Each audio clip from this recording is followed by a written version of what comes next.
Bueno, entonces hoy ya empezamos con el primero de los temas que digamos, ya entrarían en el segundo parcial. Empezamos a salir, hasta ahora estuvimos hablando de células y de lo que componen las células y de las leyes que gobiernan el funcionamiento de las células. Y ahora vamos a empezar a movernos hacia escalas más complejas, donde empezamos a ver las células formando otras cosas. Bueno, a partir de ahora vamos a empezar a hablar de estructuras, digamos, supracelulares, ¿sí? Y a medida que vamos haciéndonos a las estructuras supracelulares, nos empezamos a acercar a lo que llamaban las estructuras macroscópicas. ¿Qué decir macroscópicas? Que son suficientemente grandes para verlas a ojo desnudo. Si piensan en la diversidad de escalas y de tamaños, acá hay una escala que va desde la escala atómica hasta la escala macroscópica de lo que nosotros estamos acostumbrados a ver. Esta escala es logarítmica, ¿sí? O sea que no va linealmente, sino que va cada distancia en la escala hacia la derecha es 10 veces más que la anterior, ¿sí? Entonces partimos de una escala de una fracción de nanómetro y llegamos hasta 10 metros. Y esta la dibujamos de esta manera porque si la quisiéramos dibujar lineal no nos alcanzaría el espacio para poder ver todo lo que queremos ver, ¿sí? En esta escala nosotros podemos ubicar distintos tipos de estructuras que estuvimos viendo hasta ahora, ¿sí? Partiendo desde átomos y estructuras subatómicas hasta organismos multicelulares complejos como nosotros. Entonces, a la escala del nanómetro, que es una millonésima de metro, una 1000 millonésima de metros, están los componentes simples, aminoácidos, los nucleótidos. A la escala de 10 nanómetros ya tenemos cosas más complicadas, más grandes, como ribosomas, proteínas complejas, globulares. A los 100 nanómetros estamos entrando ya pasamos el tamaño de los virus y las bacterias más pequeñas nos estamos acercando. Y después tenemos la escala de los micrómetros, ¿sí? Entre 1 micrómetro y 10 micrómetros cubrimos todo lo que son estructuras celulares y subcelulares, ¿sí? Desde las mitocondrias, los cloroplastos, el núcleo. Acá también entra el tamaño de las bacterias típicas, ¿sí? Llegando hasta las células eucariotas más chiquitas, como pueden ser los glóbulos rojos, ¿sí? Si seguimos en la escala, 50 nanómetros, 70 nanómetros es el tamaño de una célula epitelial típica del intestino. Pasando los 100 micrómetros, que 100 micrómetros es una décima de milímetro, es casi lo que podemos ver, lo más chiquito que podemos llegar a ver a ojo desnudo. Está el óvulo humano, que también es una única célula. En la escala de los milímetros están, por ejemplo, los huevos de un montón de criaturas, huevos de rana, de insectos. En los tamaños más grandes están los huevos de gallina, que también son una única célula, ¿sí? O sea, uno de los huevos más grandes, de las células más grandes, es, por ejemplo, un huevo de avestruz. Y más grandes aún eran las células de los huevos de algunos dinosaurios. Algunas células nerviosas, por ser largas y finas, alcanzan largos tanto como metros, algunos pocos metros. Y finalmente tenemos la escala de los organismos pluricelulares. Más o menos por debajo de aproximadamente en 0,2 milímetros, 200 micrómetros, es el límite de lo que podemos llegar a ver a ojo desnudo, sin ayuda de ningún tipo de aumento y teniendo una buena vista. O sea que de acá para allá entramos en lo que son los fenómenos macroscópicos, lo que vemos a simple vista. Por debajo de eso y aproximadamente hasta los 200 nanómetros, 300 nanómetros es lo que podemos llegar a ver con un microscopio óptico, con el mejor de todos, ¿sí? Hay un límite físico que tiene que ver con la longitud de onda de la luz que usamos para ver, que pone un límite a hasta cuándo se puede ver. O sea, no a nosotros o nuestra tecnología no pueden ver, sino que realmente por debajo de ese límite la luz interactúa distinto con la materia y cosas más chicas que eso no se ven como nosotros entendemos ver.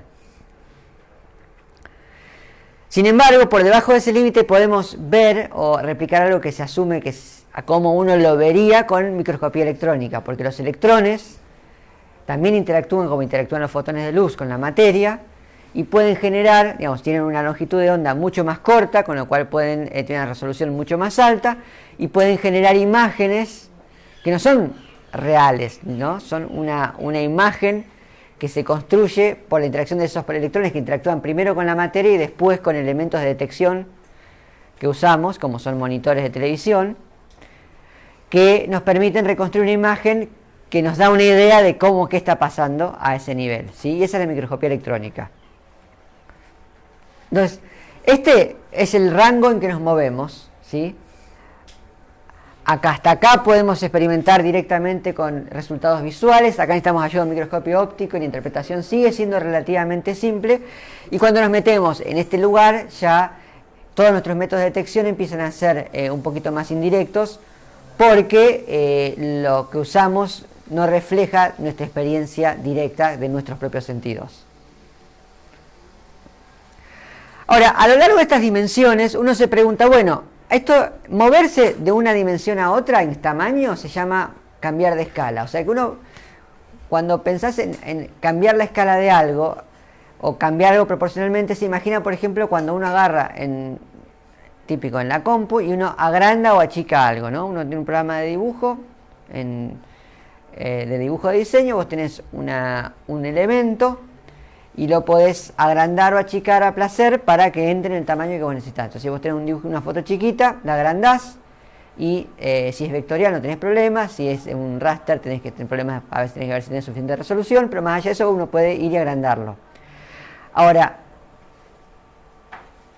en los objetos vivos y la materia no se puede simplemente agrandar las cosas tanto como uno quisiera o como se pudiera, ¿sí? Hay cierta cantidad de límites. Entonces, vamos a afrontar esto pensando en responder las siguientes preguntas. La primera es, ¿por qué no hay células gigantes? ¿Por qué no vemos células de nuestro tamaño? Células tamaño humano, células tamaño de un elefante, ¿sí?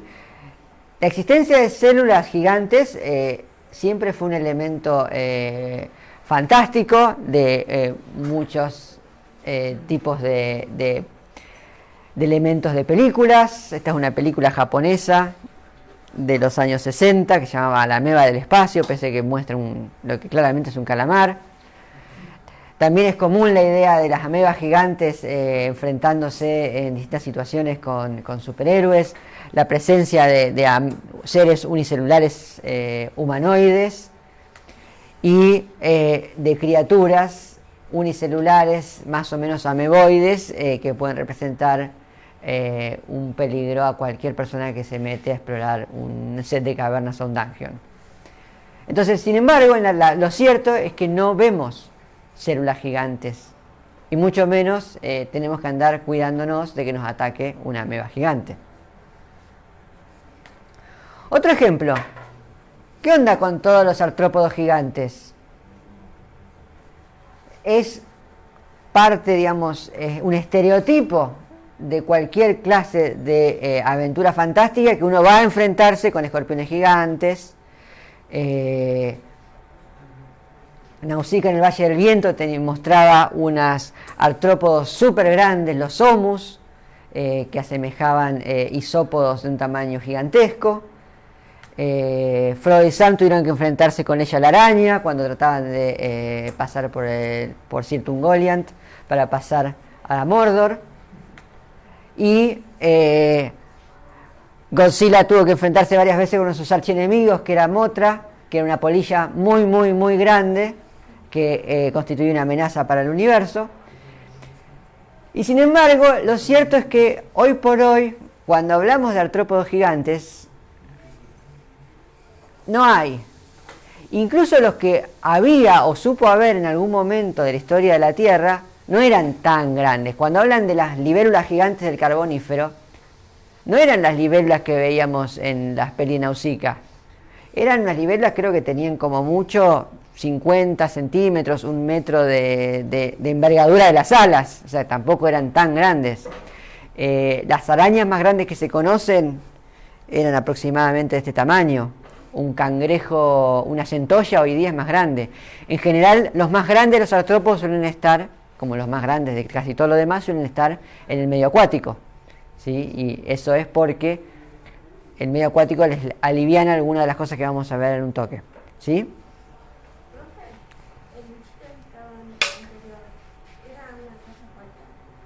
¿Cuál? ¿Este? Este supuestamente es una ameba gigante diseñada, creo que para Dungeons and Dragons quinta edición, pero no sé si es oficial o si es un contenido hecho por jugadores. Pero bueno, representa, me parece que el dibujo original no tenía el núcleo y lo que hicieron es agregarle un núcleo para esta idea de que sea una única célula.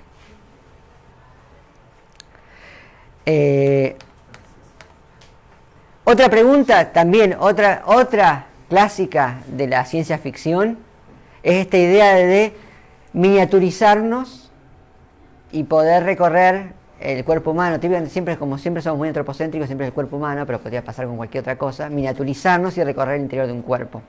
No sé si vieron en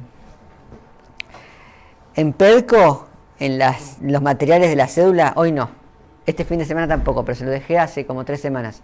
Un link, hay un juego, un simulador que se llama Cytoscape, que es lo hicieron en una universidad, creo que no me acuerdo si era en Australia o en dónde, que es un simulador de el interior celular, ¿sí? La idea es que si uno se miniaturizara al tamaño de una molécula, de una proteína, cómo se vería el interior de la célula. Es gratis, está en Steam. Tienen que tener una máquina gamer con especificaciones gruesas. Sí, yo lo descargué en mi compu, que ya tiene sus años, pero que tiene bastante placa y le cuesta. Pero bueno, está linda.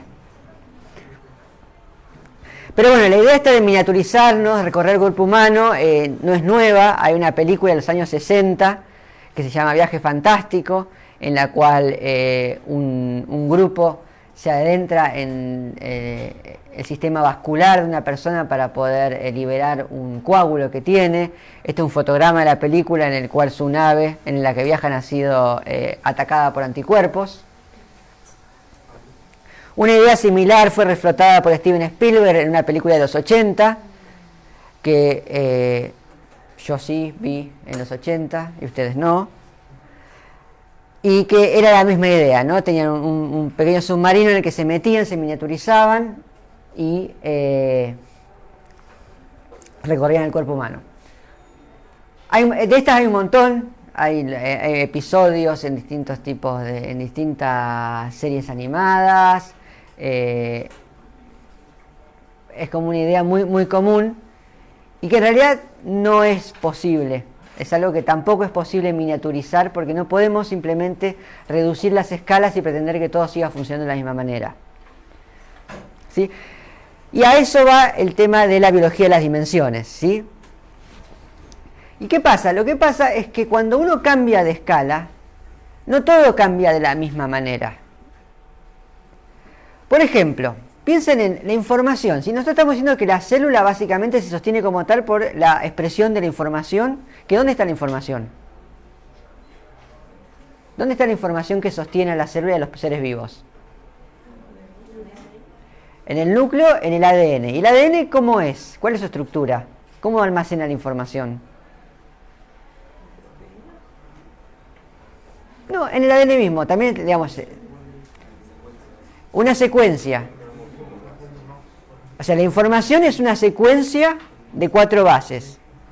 Una secuencia, ¿cuántas dimensiones tiene? A ver. ¿Cuáles?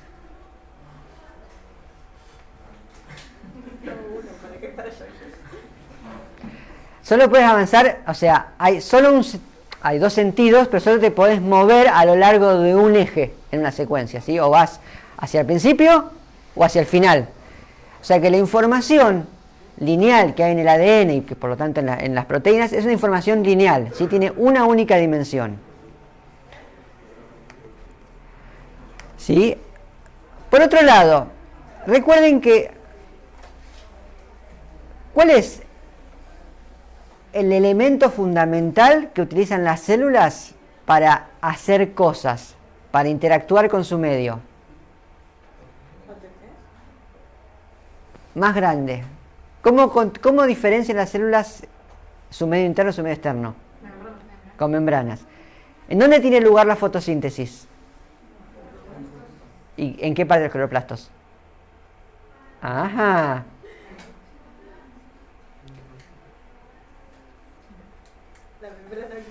En la membrana tiene los discos tilacoides del cloroplasto. ¿En dónde tiene lugar la respiración celular en las mitocondrias? En las crestas mitocondriales que conforman las capas de la membrana interna, ¿sí? Entonces, acuérdense, ¿dónde tiene lugar la glicólisis en células que tienen mitocondrias? En un montón de proteínas que estaban asociadas a la membrana externa de las mitocondrias. Casi todos los procesos celulares requieren el control a través de membranas o la organización en membranas. ¿Cuántas dimensiones tiene una membrana? 3. Tiene 3, pero funcionalmente. O sea, hay un eje en el que no varía, porque la estructuralmente tiene 3, pero hay un eje en el que no varía la funcionalidad. O sea, si vos querés hacer el doble de procesos, ¿qué necesitas tener? ¿El doble de qué? De membrana, o sea, el doble de superficie, ¿sí? O sea, estamos hablando de superficie que son, una superficie, ¿cuántas dimensiones tiene? 2. Entonces, los procesos mediados por membranas, que incluyen todos los intercambios entre la célula y el entorno, la entrada de nutrientes, la salida de metabolitos, el balance de agua e iones, el metabolismo energético, tanto de respiración celular como de fotosíntesis, todo eso depende de membranas y eso depende de superficies, que son bidimensionales.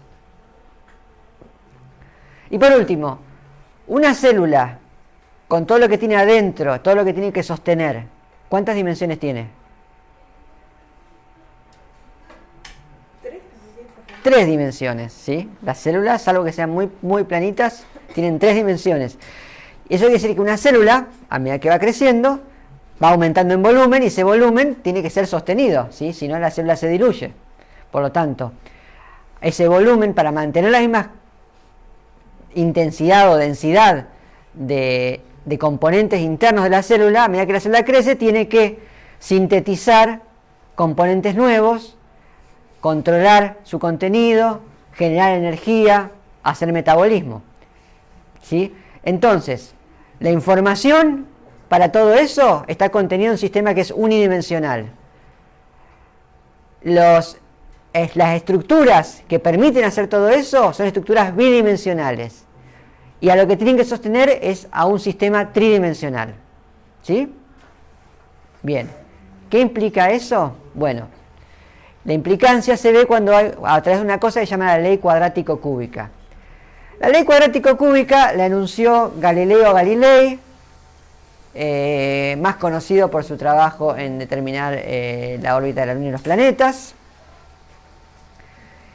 Y lo que dijo en realidad es algo que hoy por hoy, si se sientan, lo pueden sacar ustedes fácilmente y se ponen a pensar en eso, que es que un objeto, si un objeto aumenta en tamaño, ¿sí? Aumenta en su tamaño, el volumen nuevo, digamos, el cambio en volumen es proporcional al cubo del multiplicador de cambio de tamaño, pero la superficie que tenga va a ser proporcional al cuadrado del multiplicador, ¿sí? Porque el tamaño, si yo aumento una cantidad, imagínense lo más fácil, piensen en una esfera, un objeto esférico. Cuando la esfera tiene este radio, ¿sí? Tiene una superficie determinada y un volumen determinado. Cuando aumenta al doble, ¿sí? La superficie va a aumentar con el cuadrado de esa proporción, o sea, aumenta al cubo, o sea, perdón, aumenta al cuádruple, pero el volumen aumenta al cubo, o sea que va a aumentar 8 veces. Por lo tanto, a un cambio determinado de tamaño, aumenta mucho más el volumen que lo que aumenta la superficie. ¿Sí? Eso, si lo escriben con un hermoso sistema de ecuaciones, lo que dice es que 1 es el inicial y 2 es el final, o sea, si el lado se da un cambio de 1 a 2, el tamaño, por ejemplo, del lado del radio va a aumentar, digamos, por la proporción de lo que aumenta. O sea, la proporción entre L2 y L1 es cuánto aumenta. Si L2 es 2 y L1 es 1, esto va a ser, L2 va a ser el doble de L1.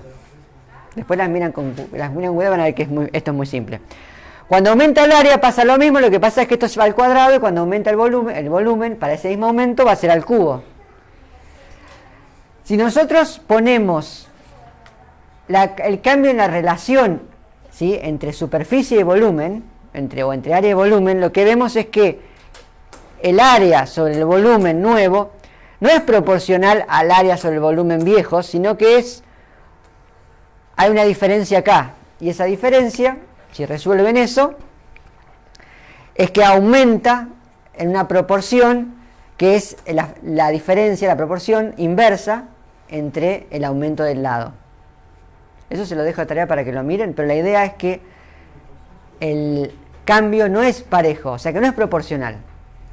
Por lo tanto, si yo digo que para sostener un volumen necesito una cantidad de superficie, y yo, dado un volumen, un tamaño determinado, tengo una cantidad de superficie por unidad de volumen o viceversa, ¿sí?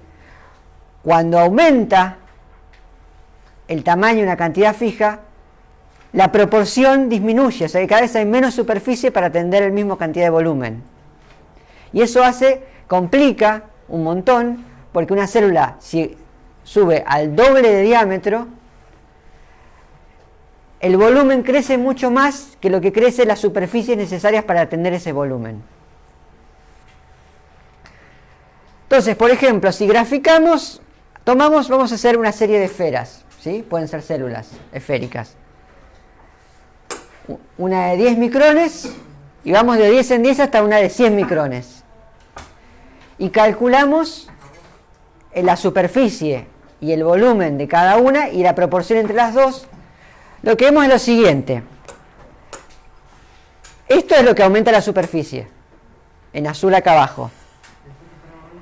Esto es lo que aumenta el volumen. Y esto es lo que pasa con la relación. O sea que a medida que la célula va creciendo, esta relación se hace cada vez más y más desfavorable. Quiere decir que cada vez hay menos superficie, menos membranas capaces de atender las necesidades de esa célula. Y eso implica que llega un punto en que la célula ya no sabe qué hacer.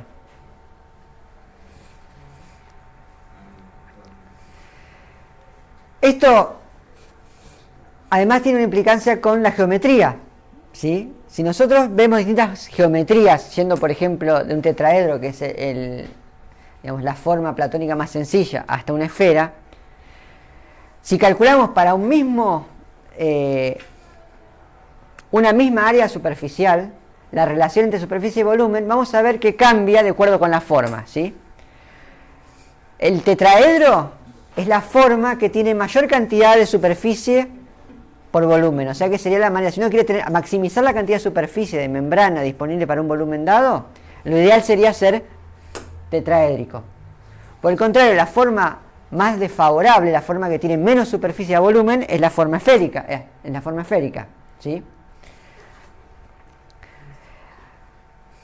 Generar células tetraédricas es bastante complicado, ¿sí? No se suele ver en la naturaleza. Pero sí se ve muchísimo lo siguiente más eficiente, que es la célula cúbica, o alguna variante de célula cúbica. Van a ver que en un montón de organismos pluricelulares, las células se ubican formando conjuntos que forman cubos. Una célula sin ningún tipo de soporte en un medio acuoso tiende naturalmente a formar una forma esférica, ¿sí?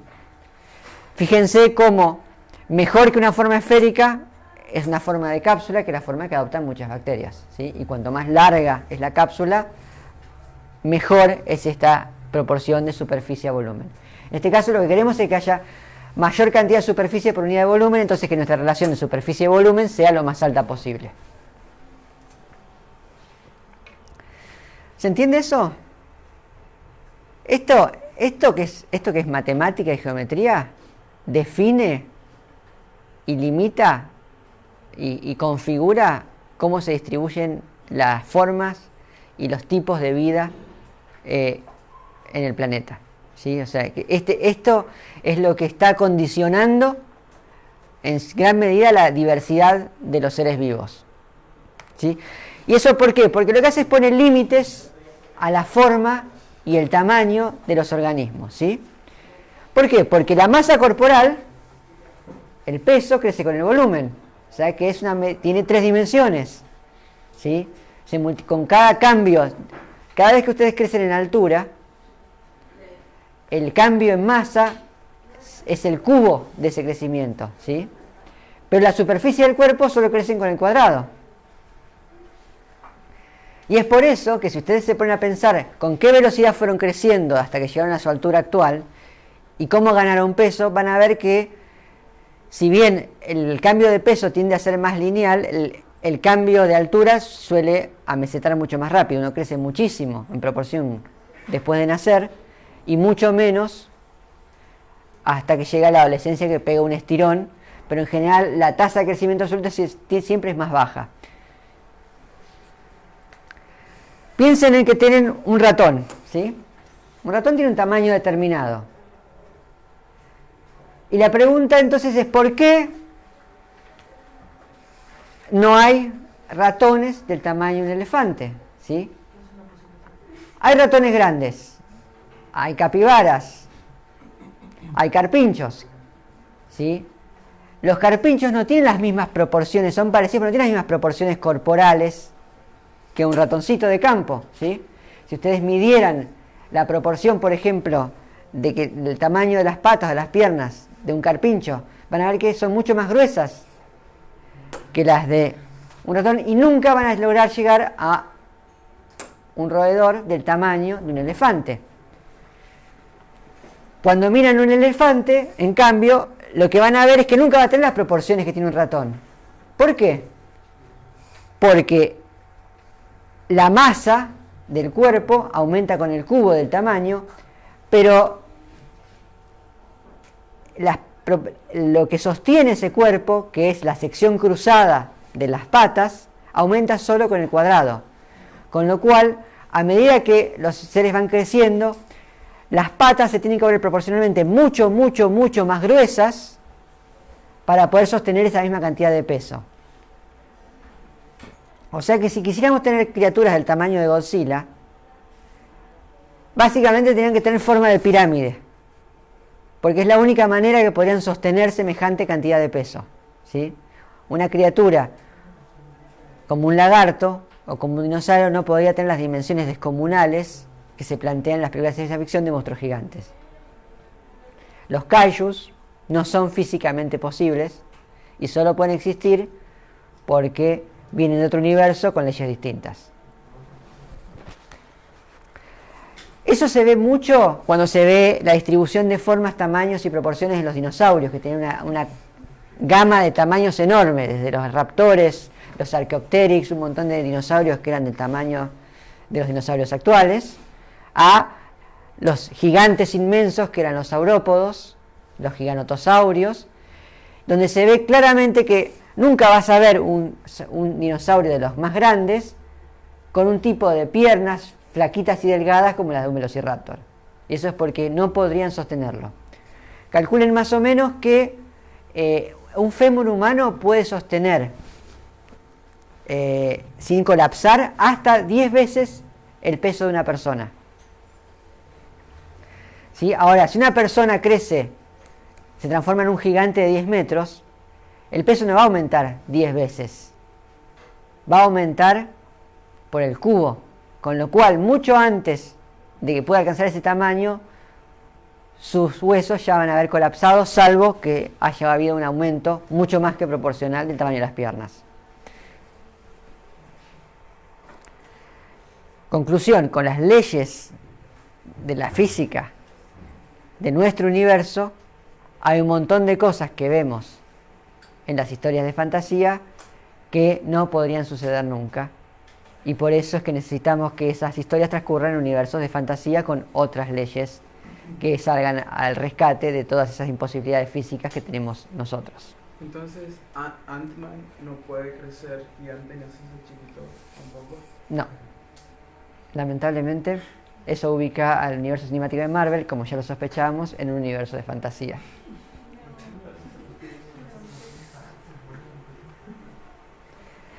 Que no quiere decir que no puedan existir universos alternativos con otras leyes, ¿sí? Eso es, siempre uno tiene que dejar eso, pero si no podemos interactuar con esos universos alternativos, no podemos hacer ciencia con ellos y quedan en el ámbito de la especulación y la fantasía.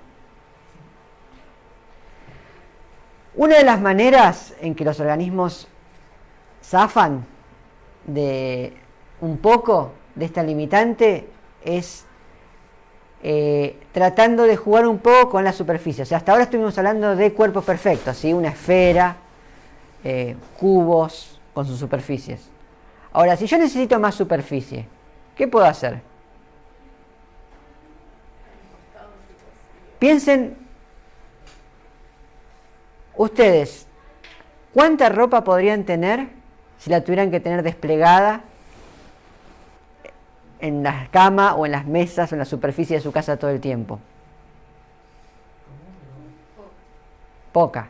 Estoy seguro que incluso los que son bastante moderados en la cantidad de ropa que tienen, probablemente no lograrían poder poner toda la ropa desparramada en el espacio que tiene, la superficie que tiene en el cuarto. ¿Qué es lo que hacen entonces para guardar la ropa? Se dobla de algún modo más o menos ordenado y se organiza, ¿sí? Lo mismo pasa cuando uno, por ejemplo, quiere, imagínate una carpa. Si uno se va de campamento y tuviera que llevar la carpa abierta, serían o carpas muy chiquitas o mochilas muy incómodas, ¿sí? De la misma manera, ahora, la funcionalidad es la misma, ¿sí?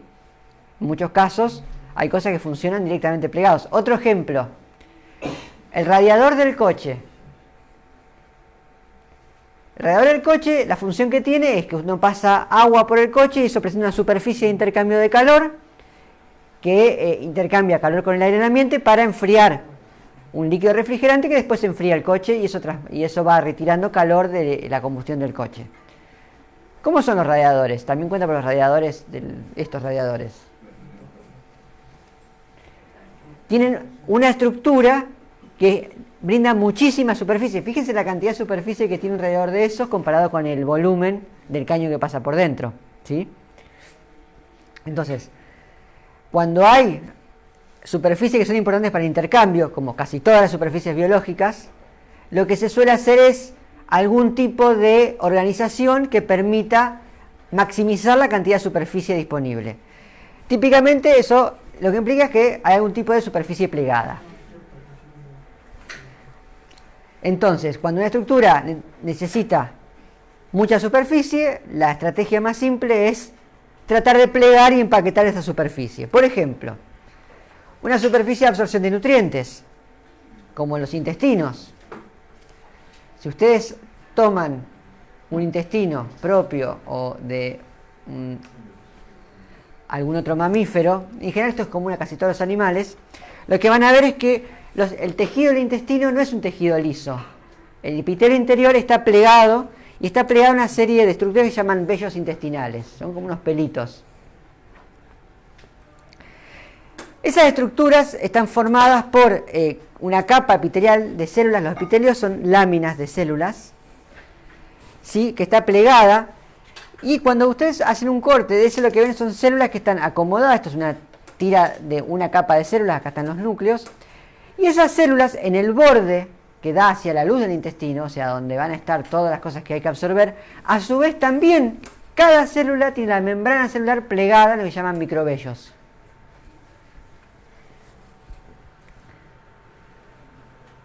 Otro ejemplo, esto lo que hace es aumenta enormemente la capacidad de absorción, ya que la membrana en estos microvellos es la membrana a través de la cual va a ingresar todos los nutrientes que queremos absorber.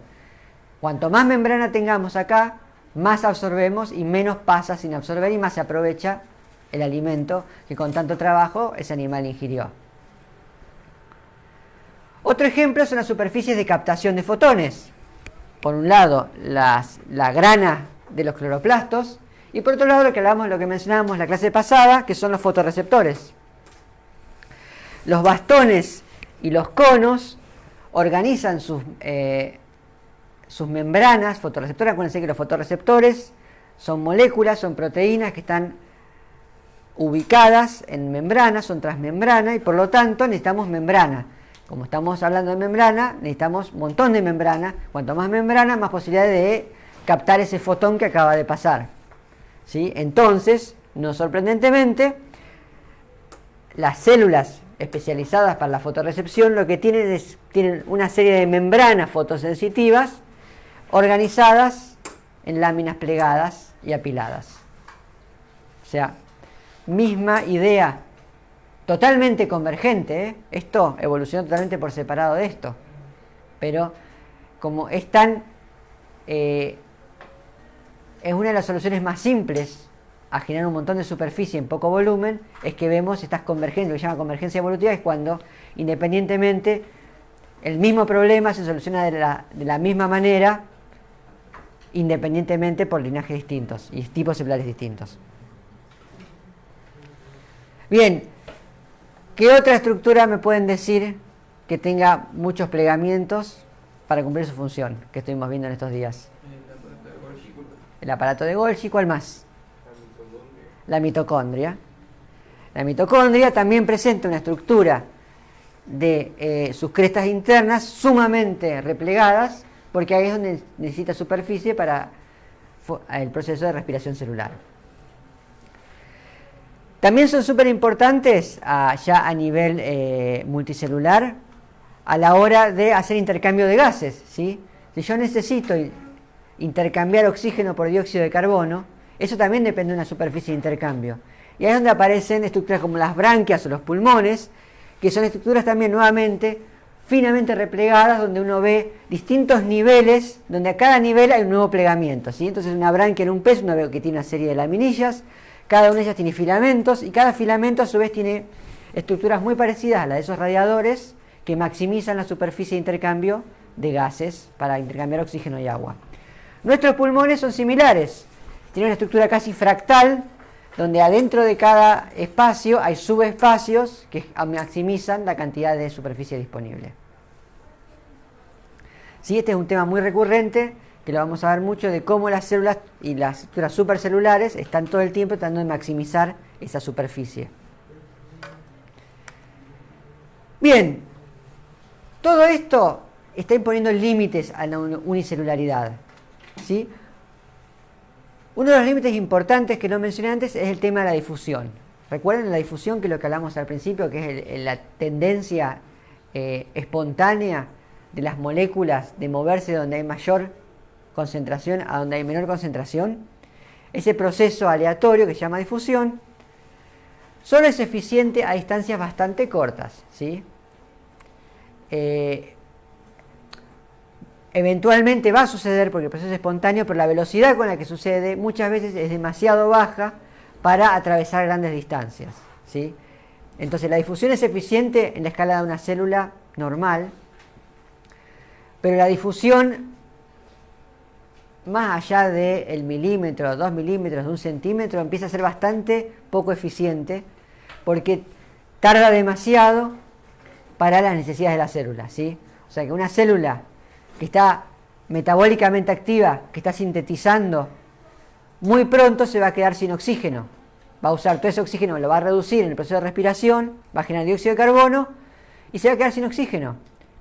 Y aunque esté, digamos, a una distancia de una fuente de oxígeno, del aire del oxígeno, el tiempo que va a tardar en difundir ese oxígeno por todo lo que hay en el medio hasta esa célula, muchas veces hace que la célula se quede sin suficiente oxígeno, ¿sí? Y eso va a limitar el funcionamiento de la célula. Con lo cual es muy importante tener en cuenta que la difusión es eficiente solo a cortas distancias, ¿sí? Otra limitante al tamaño de los seres unicelulares es que la cromatina de un núcleo, ¿sí?, es limitada y es lineal. O sea que muchas veces no puede expresarse con suficiente velocidad para satisfacer un citoplasma muy grande. Si la célula es muy grande, llega un momento que no le alcanza la velocidad, digamos, porque acuérdense que hay una cantidad limitada de copias de un gen, ¿sí? Y cuando se está copiando ese gen, se está copiando, o sea, se copia primero una vez, después otra vez, después otra vez, o sea que es lineal la cantidad de copias en función del tiempo, no puede hacer multiplicar la cantidad de copias y por lo tanto eso limita la cantidad de productos génicos que se pueden generar a partir de ese gen. Y eso lo que hace es que a medida que va aumentando el tamaño de las células, empiezan a aparecer adaptaciones especiales que cambian la forma, ¿sí? Otro tipo de adaptación que aparece es que empiezan a aparecer múltiples copias del genoma, ¿sí? Los seres unicelulares más grandes muchas veces tienen o núcleos que tienen múltiples copias de su genoma o tienen múltiples núcleos. ¿Sí? Cuando una célula tiene múltiples núcleos se le llama cenocito o sincicio, ¿sí? Es una célula multinucleada. Ejemplos: hay una alga verde que se llama ventricaria ventricosa. Esto es una única célula, así de tamaño, se ve a simple vista, no es súper grande, pero se ve a simple vista. Hay un tipo de organismos que se llaman mohos mucilaginosos o mixomicetes, que normalmente son unicelulares ameboides, relativamente pequeños, pero que son capaces de coalescer, se juntan y forman se fusionan y forman una única estructura multinucleada, que es capaz de moverse como si fuera una especie de babosa o una célula gigante con forma de babosa, y que después va a formar distintas estructuras de reproducción. O tenemos los ciliados, como los paramecios, que tienen un macronúcleo que contiene muchísimas copias de su genoma, y un micronúcleo donde tienen solamente una copia del genoma, que es la que utilizan para reproducirse, ¿sí? Porque es muy complicado, imagínense si es complicado hacer mitosis con un solo genoma, imagínense lo que puede llegar a ser tener que dividir y repartirse múltiples copias de ese genoma. Entonces los ciliados lo que hacen es tienen un macronúcleo que lo usan para hacer todo lo que necesitan, expresar todos los genes que necesitan para sostener estas células enormes que tienen los ciliados, que también se pueden ver a simple vista. Y después tiene un micronúcleo que es el que va a hacer, a la hora de repartirse, va a ser el que va a hacer mitosis, ¿sí? Una vez que hace mitosis, este micronúcleo hace una copia y esa copia hace un montón de copias que forman el macronúcleo, ¿sí? Entonces, esas son distintas estrategias que usan los organismos unicelulares para lograr alcanzar tamaños relativamente grandes. Pero, aún así, como ya saben, no hay organismos mucho más grandes que esos. Para llegar a las escalas que manejamos nosotros, macroscópicas, nosotros los animales, las plantas, las algas pluricelulares, necesitamos hacer algo más, que es llegar de alguna manera a organizarnos de modo pluricelular, ¿sí? Que es lo que vamos a ver después de un descanso de 15 minutos.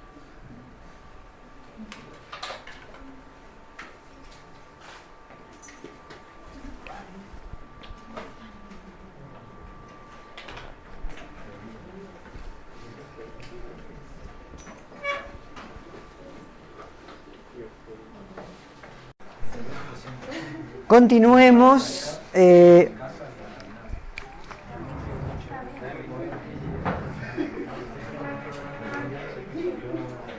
Con el otro, digamos, así como plegar superficies, multiplicar el genoma,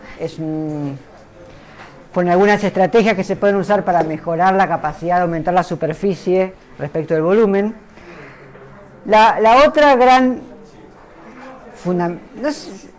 podemos discutir cuán importante fue o no, pero para nosotros fue súper importante, porque gracias a eso estamos acá discutiendo todo esto. La otra estrategia fue dividir el trabajo es aumentar la superficie básicamente dividiendo el volumen celular en células más pequeñas, ¿sí? ¿Y eso por qué? Porque si uno divide, imagínense que tienen un cubo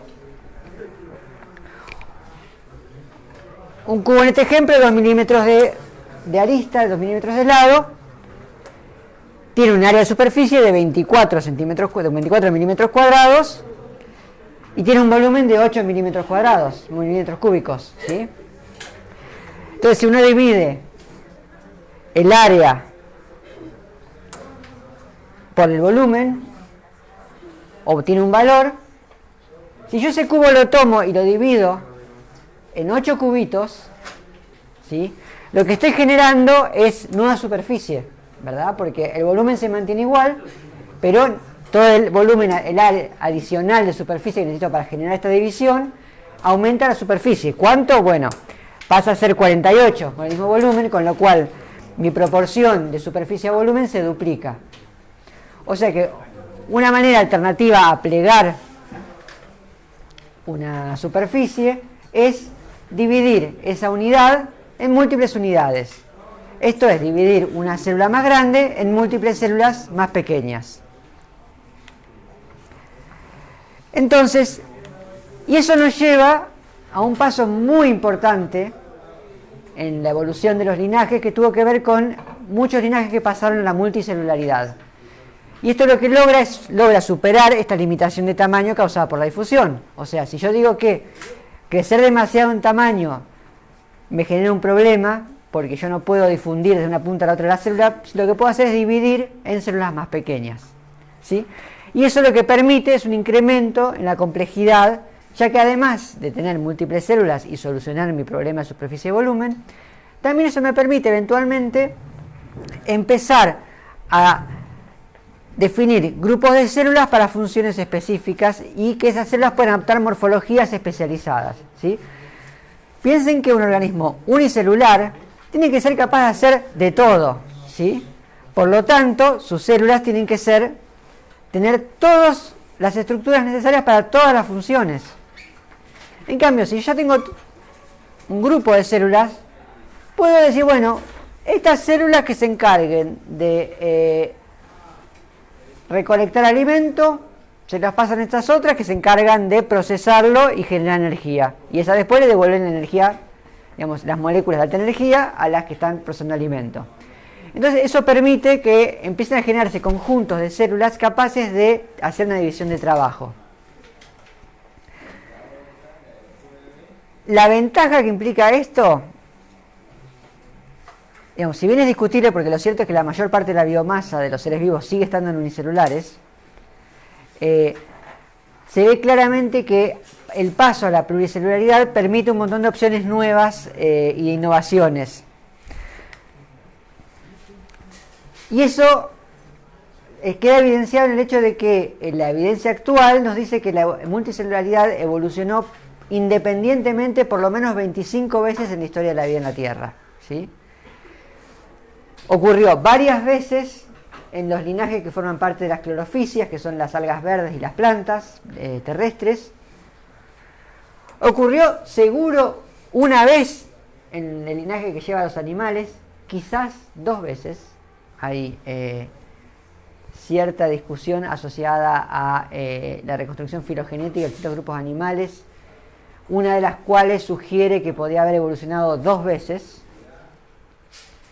Una vez en las algas pardas, por lo menos 3 veces en los hongos y varias veces en los mohos mucilaginosos y en las algas rojas, ¿sí? Eso no solo sugiere que, digamos, hay cierta ventaja inherente a cambiar de unicelular a multicelular, sino que además nos permite ver distintos modelos por los cuales se podría haber alcanzado este paso evolutivo. Hay distintas hipótesis sobre el origen de la multicelularidad, como suele suceder con muchas de las cuestiones históricas. No tenemos una máquina del tiempo para poner a prueba hipótesis históricas, y lo único que podemos hacer es plantear escenarios y buscar en organismos actuales evidencias que apoyen esos escenarios, ¿sí? Uno de los escenarios posibles es la idea de que, ¿se acuerdan que les dije que muchas veces las células muy grandes unicelulares lo que hacen es multiplican su genoma y tienen muchas veces múltiples núcleos para atender la necesidad de un citoplasma muy grande? Entonces, una hipótesis dice que en algún momento un organismo cenocítico, formado por digamos, una única célula con múltiples núcleos, se celularizó, que quiere decir que repartió estos múltiples núcleos, formó membrana celular alrededor de esos núcleos y básicamente lo que formó es dividió una única célula en múltiples células uninucleadas, ¿sí? Este proceso de celularización, si bien no se ve un poco en algunos hongos que forman un sincicio, un conjunto único multicelular que en algún momento se tabica, y también se ve durante el desarrollo de algunos insectos. Por ejemplo, en el desarrollo temprano de las moscas, lo que sucede en la superficie del huevo es que se produce una serie de mitosis, y esa serie de mitosis ocurre donde solo hay membrana celular externa, ¿sí? Es como que termina siendo una única gran célula con un montón de núcleos, y luego lo que sucede es que se empiezan a formar membranas celulares. Estos son los procesos de mitosis vistos como desde arriba, y si yo hiciera un corte transversal del huevo, imagínense que el huevo viene todo por acá, esta es la superficie con los núcleos, y esto que se ve acá, si ven cómo estas líneas están empezando a estirar hacia abajo, esas son las membranas celulares invaginándose hacia el interior del huevo y formando un epitelio, ¿sí? Acá dentro de cada uno de estos hay un núcleo. Antes no había células y ahora lo que están haciendo es cerrando y formando este epitelio de células, ¿sí? Entonces, una de las hipótesis o escenarios de evolución de la multicelularidad lo que propone es que un organismo pluricelular bastante grande, multinucleado, en algún momento dividió, celularizó su única célula para formar múltiples células. Como todos los núcleos que hay en un organismo multinucleado, en un sincicial o un cenocito, derivan de un único núcleo, son todos genéticamente iguales, ¿sí? Por lo tanto, todas las células que se forman son clonalmente idénticas y por lo tanto tienen el mismo genoma. Otra hipótesis tiene que ver con la idea de que organismos unicelulares empezaron formando colonias, ¿sí? Una colonia es un conjunto de organismos, de células, que se mantienen agrupadas. Y típicamente lo que sucede es que esas colonias derivan de la progenie de una única célula, o sea que genéticamente pasa lo mismo. Estamos hablando de individuos que son genéticamente iguales.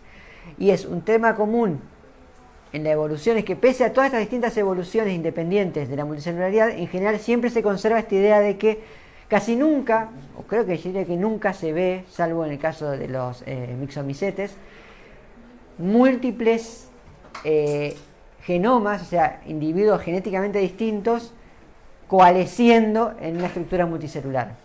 Normalmente lo que se ve es que lo que forma un organismo multicelular es células que son clonalmente idénticas y descienden de una única célula.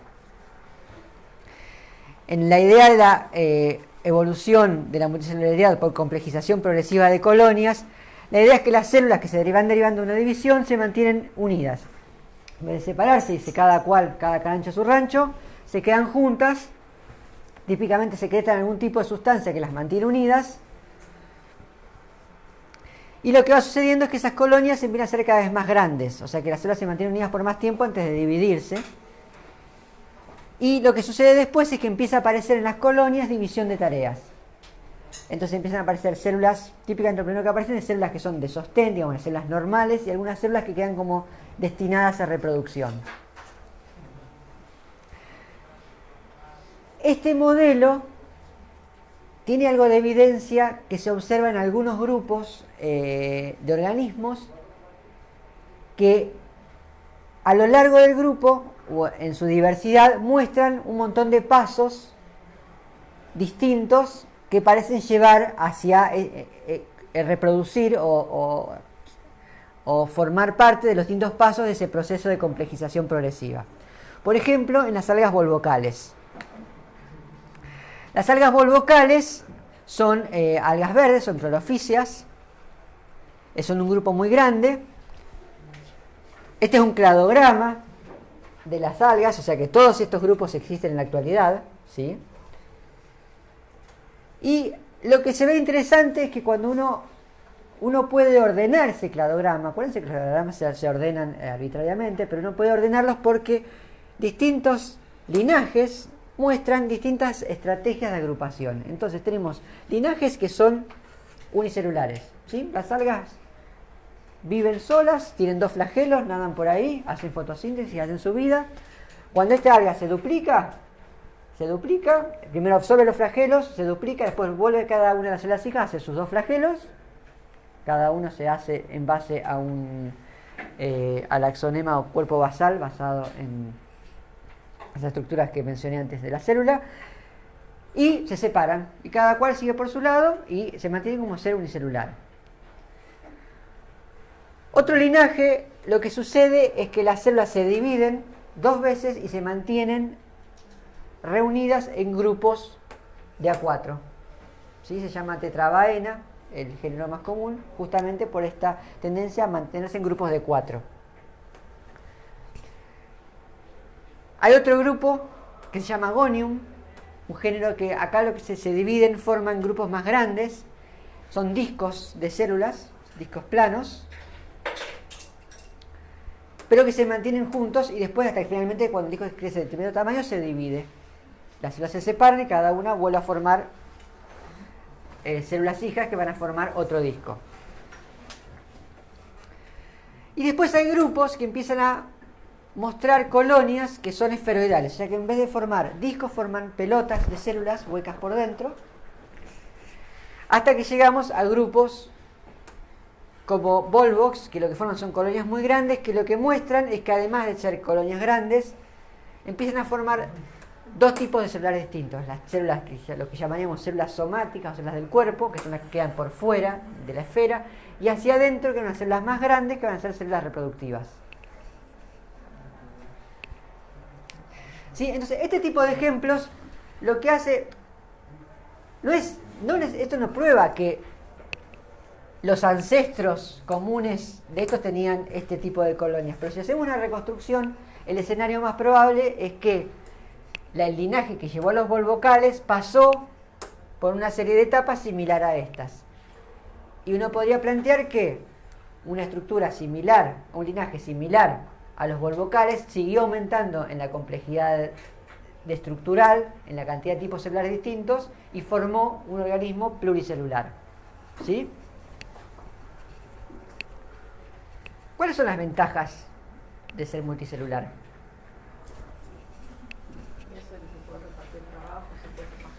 Se puede repartir trabajo. ¿Qué más? ¿Qué otro límite podemos superar? El tamaño. ¿Y qué ventaja tiene ser más grande?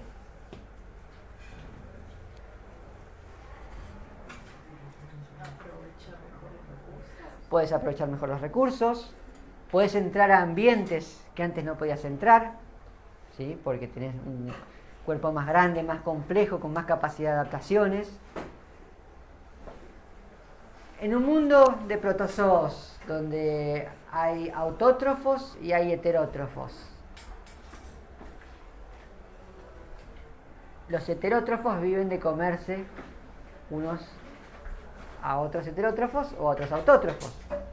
Con lo cual, para comerte, algo te tiene que poder tragar, o matar, o ingerir de alguna manera. Cuanto más grande sos, más difícil es que una ameba te envuelva. Si sos más grande que la ameba, es muy difícil que la ameba te envuelva. ¿Sí? Entonces, hay un incremento de tamaño que permite escapar de la predación. También te permite guardar más cosas. O sea, si sos más grande, tienes mayor capacidad, y con células especializables, podés tener mayor capacidad de almacenar reservas. Con lo cual, Puedes enfrentar mejor un ambiente que es impredecible. Eso te permite conquistar nuevos nichos ambientales, ¿sí? Además, ser más grande te permite mejores formas nuevas y mejores de movilizarte, ¿sí? Entonces tenés mayor movilidad. Y además, la presencia de múltiples células y la capacidad de generar distintos tipos celulares te permite empezar a generar especialización morfológica y funcional de los distintos grupos de células, ¿sí? Y eso permite un incremento en la complejidad de distintos tipos celulares. Empiezan a aparecer distintos tipos, empiezan a agruparse en conjuntos, en tejidos, los tejidos en órganos, en sistemas de órganos, y empieza a aumentar esa complejidad que estuvimos viendo hace un tiempo en otras clases. Y finalmente, otra cosa que permite, como ha hecho Volvox, por ejemplo, y muchos otros, es la separación entre células especializadas en llevar adelante todos los procesos vitales que hacen la supervivencia y células especializadas solo en la reproducción.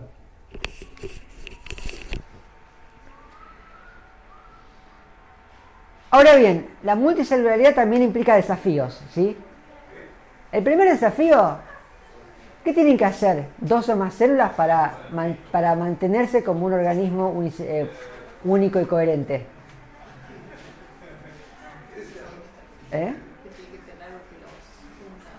Tienen que tener algo que los une, exactamente. Tienen que mantener la cohesividad. Entonces, el primer desafío es cómo mantenemos a las células unidas. Después, ¿cuál es el siguiente? Una vez que tenés un conjunto de células, ¿sí? Un grupo de células. Imagínense un grupo de personas que quieren hacer algo en conjunto. ¿Qué tienen que hacer esas personas? Organizarse. ¿Y qué hacen para organizarse? Se comunican, ¿sí? Para poder organizarse, separar tareas, integrar, saber qué hace uno y qué hace otro. O sea, si vos decís, bueno, ustedes hagan esto, y en cierto momento cambiamos y hacemos todos juntos esto, tenés que saber qué está haciendo uno, qué está haciendo el otro, comunicarte. ¿Sí? Tiene que haber alguna manera en que las células puedan hablar entre ellas para transmitirse información y poder lograr algún tipo de integración y de coordinación. Entonces, lo siguiente entonces como desafío es cómo hacen las células para hablar entre sí. ¿Sí? Y eso lo necesitan para mantener homeostasis, para poder desarrollarse y en última instancia para poder tener algún tipo de respuesta de comportamiento, o sea, para detectar las condiciones ambientales y responder de un modo integrado a todo eso. O sea, la integración del organismo es básicamente el resultado de la comunicación de las células y las respuestas a esos mensajes. Y finalmente, la célula tiene que intercambiar sustancias, ¿sí? Si dijimos que en la difusión, las cosas llega un momento en que algo se vuelve muy grande para difundir, si vos tenés un bloque grande de células, vas a tener células afuera intercambiando cosas con el medio, células adentro, donde de alguna manera tienen que llegarle las cosas, ¿sí? Cuando no alcanza la difusión y encima está lleno de células que están interactuando, tiene que haber sistemas que transporten las sustancias de un lugar a otro. Entonces necesitamos mover nutrientes, necesitamos mover gases, necesitamos mover productos metabólicos y necesitamos sobre todo, de alguna manera, superar los límites de la difusión para que todo ese intercambio proceda en el tiempo y forma necesarios para sostener los procesos vitales. Entonces, veamos primero cohesividad, ¿sí? ¿Cómo se mantienen juntas las células? Bueno, a través de uniones celulares.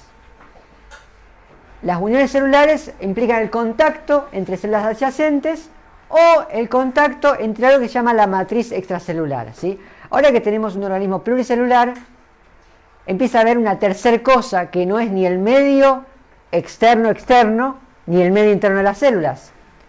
Ese es el medio que forma parte del organismo, pero que está por fuera de las células, por fuera de las membranas. Ese medio se llama matriz extracelular, ¿sí? Entonces, las células, para mantenerse unidas, tienen que o engancharse unas a otras o engancharse a esa matriz extracelular que las mismas células van a formar. Hay tres grandes tipos de contactos, sobre todo en células animales. Las que se llaman uniones gap o uniones en hendidura o comunicantes. Un tipo de unión que se llama desmosoma y un tipo de unión que se llama unión estrecha. Son distintos estructuralmente y son distintos funcionalmente. Las uniones gap lo que tienen es forman canales que unen el citoplasma de distintas células. Los desmosomas en general lo que hacen son uniones de estructurantes lo que hacen son uniones fuertes que conectan citoesqueleto con citoesqueleto. Y las uniones estrechas también son estructuralmente fuertes, pero además lo que hacen es formar sellos que no permiten el paso, digamos, que limitan mucho la permeabilidad de una parte a otra, ¿sí? Y eso lo usan las células para conformar barreras de un lugar, de un lado, digamos, de una cara de una lámina de células a la otra cara de una lámina de células, y además generan barreras también al paso de cosas de membrana, o sea, diferencia lo que hay de un lado de ese sello, generalmente forman como cinturones esos sellos en las células, de lo que hay del otro lado.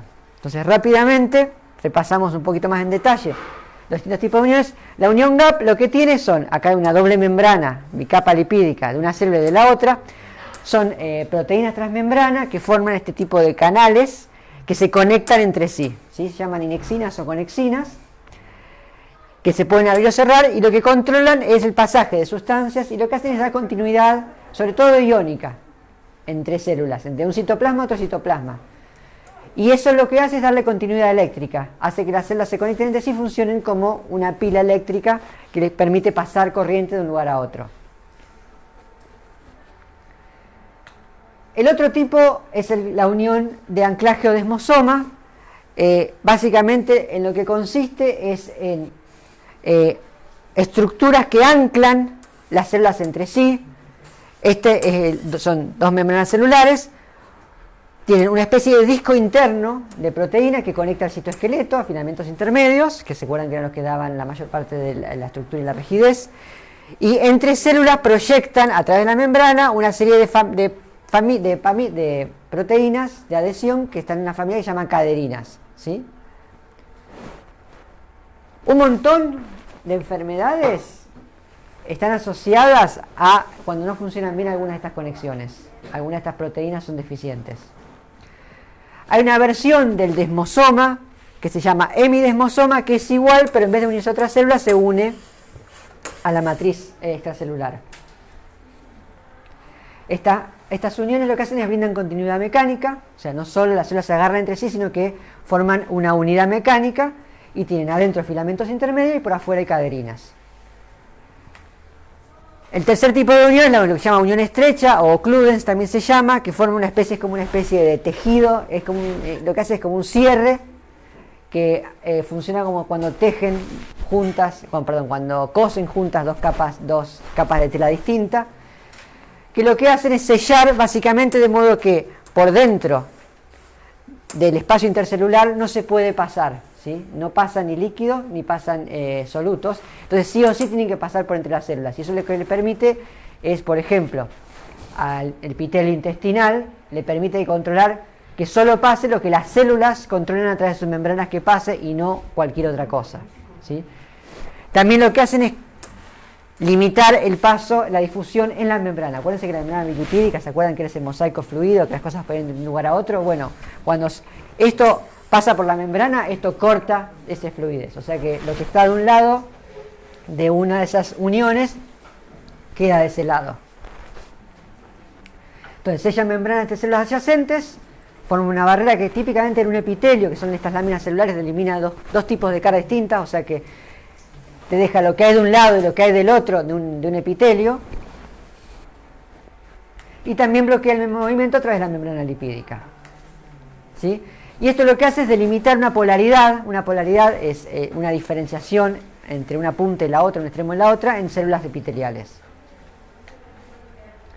Por último, rápidamente, la comunicación intercelular, hay muchas maneras distintas de comunicarse entre las células. Básicamente hay dos grandes estrategias. Una es el uso de moléculas, casi siempre son mensajeros químicos, ¿sí? Salvo cuando se trata de mensajeros eléctricos que terminan haciendo un mensaje químico. ¿El mensajero químico qué es? Es una molécula que emite, secreta o sintetiza y secreta una célula, y que ese mensajero lleva un mensaje que es recibido por un receptor en otra célula. Los mensajeros típicamente hay dos grandes categorías. Los mensajeros que no atraviesan membrana y que entonces el receptor está en la membrana, típicamente en la membrana externa de la célula. Y los mensajeros que sí atraviesan membrana, típicamente son moléculas lipídicas que atraviesan la membrana y tienen receptores intracelulares. En función de quién emite el mensaje y quién lo recibe y a qué distancia, hay 4 grandes combinaciones. Está la transmisión nerviosa, en la cual hay moléculas especializadas llamadas neuronas que transmiten un impulso eléctrico y que donde terminan esas moléculas liberan mensajeros que son recibidos por receptores de membrana extracelulares de otra célula. Hay células que señalizan a otras que están al lado directamente, o se señalizan a sí mismas, se llaman autócrinas. Hay unas células que pueden mandarse señales a sí mismas, eso se llama señalización autócrina. Hay células que señalizan a largas distancias, o sea que mandan mensajes, liberan mensajes, y que lo reciba quien lo tenga que recibir. Es el típico caso de las hormonas. Las células que liberan hormonas liberan un mensaje que va por todo el cuerpo, pero solo aquellas células objetivo o dianas son las que van a tener los receptores que les va a permitir responder a ese mensaje. ¿Sí? Es como un programa de radio de tele. Las ondas se mandan a todos lados, pero solo quienes tengan una radio, un receptor de radio sintonizado en ese canal específico va a recibir el mensaje y responder a él. Hay otro tipo que se llama parácrina, que es cuando una célula es de célula a corta distancia, ¿sí? Que está limitada por difusión. Vamos a ver un poco más adelante de esto cuando veamos integración, pero la idea es que estos mecanismos lo que hacen es comunicar a las células entre sí. Y finalmente tenemos el intercambio de sustancias, ¿sí? Dijimos que tenemos que transportar nutrientes. Esto puede ocurrir a cortas distancias por difusión, puede ocurrir por digestión, donde se procesan las sustancias para su transporte, y después lo que suele haber son sistemas de algún tipo circulatorios que llevan tanto los nutrientes como los gases de un lugar a otro para poder hacer los intercambios como corresponde. Entonces tenemos transporte de nutrientes, intercambio de gases, hay epitelios especializados para el intercambio de gases, también sistemas circulatorios que llevan los gases, el oxígeno, el dióxido de carbono de un lugar a otro. Otro problema tiene que ver con la excreción de balance hídrico. Hay que sacarse de encima los productos metabólicos que se acumulan, se vuelven tóxicos, y también regular el contenido de agua de las células y del espacio intracelular. Y eso se hace con sistemas excretores renales y de balance hídrico. Y después también en la cuestión que hace la integración, que es la defensa contra agentes externos, parásitos, gérmenes, bacterias, cosas que no son propias y que quieren usar los recursos propios como para reproducirse, ¿sí? Y en eso entran los sistemas inmunitarios. Todo esto lo vamos a ver con un poquito más de detalle más adelante cuando veamos integración, pero básicamente con esto terminamos hoy esto de las escalas y la multicelularidad, ¿sí? Y ya a partir de mañana vamos a estar hablando de sistemas de biología reproductiva.